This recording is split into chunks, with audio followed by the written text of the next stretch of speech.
Guys, good morning sa ating lahat, mga kababayan, Luzon, Visayas at Mindanao. Kasi ibang panig na mundo, magandang umaga, magandang tanghali at magandang gabi sa inyo mga kababayan. God bless us all. Ito mga kababayan, may bago na naman binubuksan na bypass road doon parting norte mga kababayan. Malapit sa may Santa Ines, papunta sa Mabalacat. Ayan, Mabalacat bypass road. Kaya tuloy-tuloy lang ang paggawa ng ating gobyernong ito sa pamumuno ni Secretary Vince Jason sa DPWH mga kababayan. Ayan o. Malaking tulong ito sa ating mga motorista na papuntang norte mga kababayan. Excuse me po. At malaking tulong ito mga kababayan. Mababawasan ng mga ilang minuto o 30 minutes ang biyahe dito mga kababayan. Kaya maraming salamat po Vince Jason, Secretary Vince Jason sa DPWH at siyempre sa pamumuno nating mahal na Pangulong PBBM Bongbong Marcos mga kababayan. Kaya maraming salamat po sa inyo mga kasamahan ng ating mahal na Pangulo, 10 ng kanyang mga samahan sa executive branch maging sa DPWH branch. Maraming salamat kay Secretary Vince Jason. Kudos po sa inyo at sa lahat ng gumagawa sa DPWH. Yan po ay walang korap, hindi substandard ang gawa mga kababayan. At isa pa mga kababayan, may bagong bukas din po dito parting south at atin rin itong tunghayan mga kababayan at panoorin ito ang magandang balita para sa taong bayan, para sa mga motorista dito sa Metro Manila mga kababayan. Ayan, parting south mga kababayan, ang pagbubukas ng Calax mga kababayan, ating tunghayan ito mga kababayan. Expressway o Calax.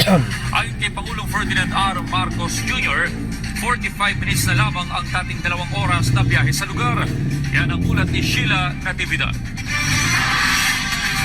Pinangunahan ni Pangulong Ferdinand R. Marcos Jr. ang pagbubukas ng Subsection 3 ng Cavite-Laguna Expressway o Calax, isang 7.88 km stretch na karagdagang kalsada sa gawing Governor's Drive Interchange sa Cavite. Inaasahang makatutulong ito sa pagpapagaan ng trapiko na ayon sa Pangulo ay malaki ang magiging daan para sa mga motorista. At hindi lang kasi mabibilisan ay dahil ma-relieve din ang traffic.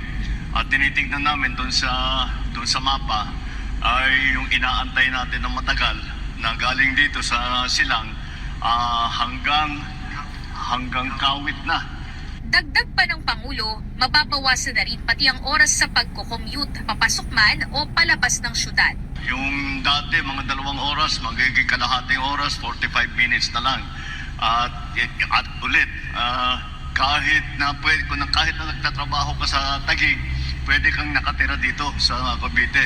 10 taon ang iginugol para mabuo ang Calax at dinisenyo ang bagong segment para makapagserbisyo sa mas marami pa nating kababayan sa kalsada. Ang Calax kasi ang magsisilbing alternatibong ruta para maiwasan ang gitgitan sa iba pang local at service roads. Samantala, inanunsyo rin ng Mga kababayan, nagkaroon lang tayo ng pasayro kanina mga kababayan, kaya hindi natapos ang ating vlog mga kababayan. Pangulo ang libreng toll fee sa Calax Subsection 3 sa loob ng 1 buwan na magsisimula mamayang hating gabi habang mananatili ang kasalukuyang singil sa ibang bahagi ng Calax. I can announce na mabuksan ito starting 12 midnight tonight and for 1 month. Walang muna toll. So, yung ating mga kababayan gamitin ninyo, makita ninyo, maramdaman ninyo na malaking ginawa na dinadala ng itong mga ganitong malalaking project. Bukod sa libreng toll fee sa segment na ito ng Calax sa loob ng 1 buwan ay inaasahang mas bibilis na rin yung biyahe ng ating mga motorista dahil yung dating binabiyahe nila ng 1 oras sa pagitan ng Binyan, Laguna at General Trias sa Cavite ay magiging nasa 26 minutes na lamang at hindi lang yan magaan sa bulsa, kundi magaan din pagdating sa konsumo ng gasolina. At bukod pa dyan, inaasahan din yung karagdagang accommodation ng nasa 6,000 motorista kada araw. Sa sandaling makumpleto, ang 44.6 km Calax ay magdurugtong sa Cavitex sa Kawit at SLEX sa Mamplasan na may 8 mahalagang interchanges para sa mas maayos na daluyan ng biyahe at kalakalan. Inaasahan naman na aabot sa halos 95,000 na sasakyan araw-araw ang maseserbisyuhan ng pinagsamang expressway network. Sheila Natividad para sa Pambansang TV sa Bagong Pilipinas. So ayan mga kababayan, narinig nyo naman.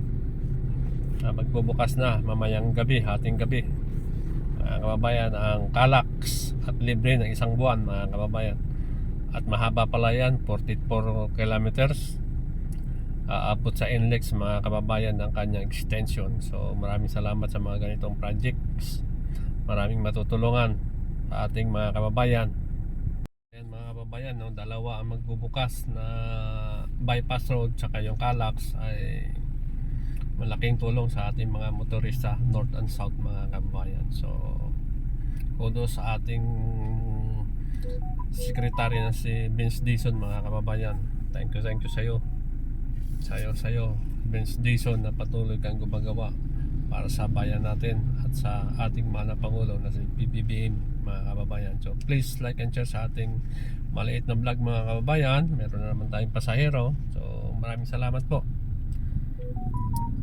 God bless us all. So sa mga haters dyan, sa mga didilis dyan, ayun, makinabang din kayo sa lahat ng proyekto na ginagawa ng administrasyong ito.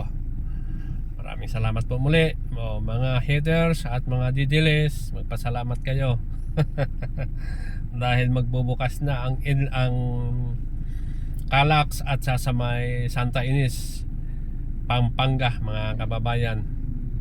Mabalacat, Pampanga hanggang Santa Ines, mga kababayan. So malaking bagay yun, malaking tipid sa mga biyahero.